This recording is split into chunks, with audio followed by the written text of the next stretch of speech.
আমাদের এক কর্মী, তার নাম জয়দেব দাস।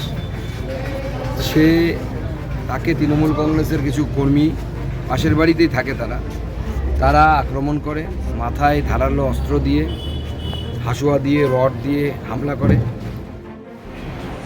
হাসুয়ার কোপটা লেখা নেই। আমাদের কর্মী সবাই আপনারা দেখেই এলেন, 7খানা স্টিচ পড়েছে, পরিবার আতঙ্কিত।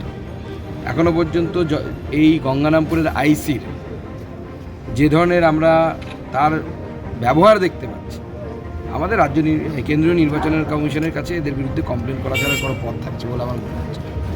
হয় গ্রেপ্তার করতে হবে এদেরকে, নাহলে কেন্দ্রীয় নির্বাচন কমিশনের কাছে আমরা কমপ্লেন করব। এটা অ্যাটেম্প টু মার্ডার।